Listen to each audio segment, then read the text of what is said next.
नमस्कार विद्यार्थी मित्रों, आज हम कक्षा 8वीं संयुक्त संस्कृत में जो चतुर्थ घटक है उसमें पाठ 13वां सुक्ति सुधा यह पढ़ेंगे।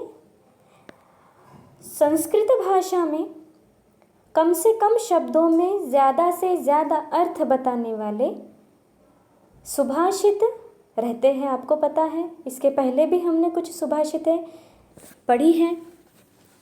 तो इस सुक्ति सुधा के सुभाषितों में जो मोटे अक्षरों में जो शब्द दिए गए हुए हैं उस शब्दों में पूरे श्लोक का पूरा अर्थ है। और उसी प्रकार यह जो शब्द है, यह जो छोटे छोटे सेंटेंस है, वाक्य है, इसे मुहावरे यह भी हम कहते हैं। जैसे अब यह श्लोक है, लेकिन अगर किसी व्यक्ति को श्लोक नहीं भी याद रहा है लेकिन वह अपने रोज़ के बोलने में मुहावरों का इस्तेमाल करता है। जैसे विनाश काले विपरीत बुद्धि ही, अकल बड़ी या भैंस, इस प्रकार आपने पहले भी पढ़े हैं। हिंदी में भी आपने पढ़े हैं मुहावरे, मराठी में भी पढ़े हैं। तो अब संस्कृत में भी यह मुहावरे के तौर पर ही यहाँ पर इन सुभाषितों में हमें दिए गए हुए हैं। तो हम देखेंगे अब पहला हमारा सुभाषित।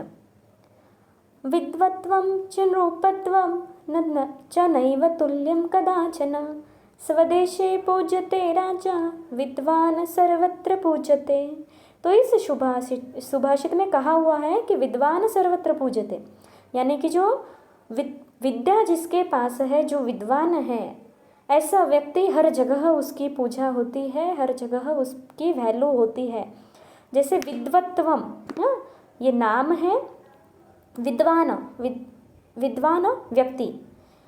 च नृपत्वम, अब नृपत्वम यह भी नाम है, यानी कि राजा, राजा का जो राजपना रहता है ना, वही।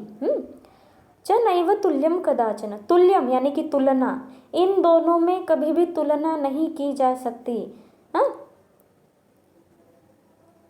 स्वदेशे पूज्यते राजा, राजा खुद के देश में पूजनीय होता है, लेकिन विद्वान सर्वत्र पूज्यते, जिसके पास विद्या है, जिसके पास ज्ञान है, वैसा व्यक्ति हर जगह पूजनीय है, हर जगह उसकी वैल्यू है।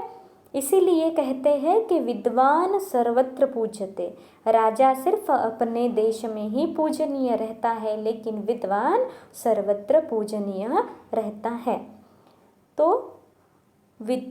विद्वान विद्वत्ता और राजा का जो राजेपना है, इसमें कभी भी तुलना नहीं की जा सकती, तुलना नहीं होती है। राजा खुद के देश में पूजनीय रहता है, तो विद्वान पूरे जग में, विदेश में भी, पूरे जग में वह पूजनीय होता है। देखेंगे दूसरा सुभाषित। अमंत्रम अक्षरम नास्ति, नास्ति मूलम औषधम, अयोग्यः पुरुषो नास्ति, योजकस्तत्र दुर्लभः। योजकस्तत्र दुर्लभः यानी कि सही मार्ग बताने वाला, सही गाइडेंस करने वाला व्यक्ति दुर्लभ अगर रहा तो क्या होता है, देखो। अमंत्रम अक्षरम नास्ति, यानी कि ऐसा एक भी अक्षर नहीं है जिसमें मंत्र ना हो। मंत्र नहीं, ऐसा एक भी अक्षर नहीं है जिसमें औषधीय गुण ना हो। ऐसे मूल यानी कि क्या, जो पेड़ की नीचे की मूली रहती है, ऐसी एक भी पेड़ की मूली नहीं है जिसमें औषधीय गुणधर्म ना हो।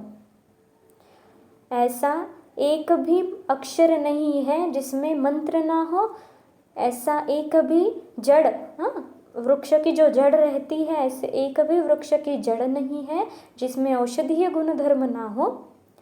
अयोग्य यह मनुष्य नहीं रहता, अयोग्य पुरुषो नास्ति, पुरुषो यानी कि मनुष्य कभी भी गलत पुरुष नहीं रहता, मनुष्य नहीं रहता है। उसे उस जगह पर उसे मार्ग दिखाने वाला, उस योजना करने वाला मिलना मुश्किल है, यानी कि कोई आपको सही राह दिखाने वाला ज़िंदगी में आपको मिलना ज़रूरी है। अगर सही मार्ग दिखाने वाला व्यक्ति हमें मिलता है तो हम खराब जो भी दुष्ट मार्ग है उसे छोड़कर हम सही मार्ग पर चल पड़ेंगे।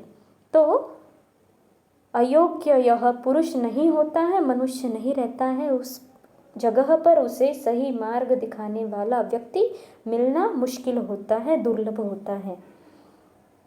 अब देखेंगे तीसरा सुभाषित। अतिदानात् बलिर्बद्धो यतिमानात् सुयोधनः विनिष्टो रावणो लोल्यात् अति सर्वत्र वर्जयेत। अति सर्वत्र वर्जयेत मराठी में एक म्हण आपने यानी कि मुहावरा आपने सुना होगा कि अति तिथे माथी, ये सबको पता है। यानी कि जहाँ पर आप बहुत अतिपना बताओगे खुद का, वहाँ पर वो काम का पूरा मट्टी हो जाएगी। तो अतिदानात् बलिर्बद्धो यतिमानात् सुयोधनः, अति दान करने से बड़ी राजा जो था उसे बंधन में आना पड़ा। और अति यतिमानात् यानी कि अभिमान, बहुत अभिमान करना खुद पे, बहुत अभिमान की वजह से सुयोधन को, और लोभ के वजह से लोल्यात यानी कि लोभ, किसी चीज़ का बहुत लोभ रहना, हाँ, उससे रावण का नाश हो गया। क्या हुआ? अतिदान करने से बलि राजा को बंधन में आना पड़ गया। बहुत ही दान करता था वो, इसलिए बंधन में आ गया। गर्विष्ठ था, बहुत खुद पे अभिमान था सुयोधन को। तो सुयोधन, और जिसको खुद पर जिसको बहुत लोभ था, यानी कि जैसे सीता का उसे लोभ था, तो उसने ऐसा रावण का विनाश हुआ, नष्ट हो गए वो।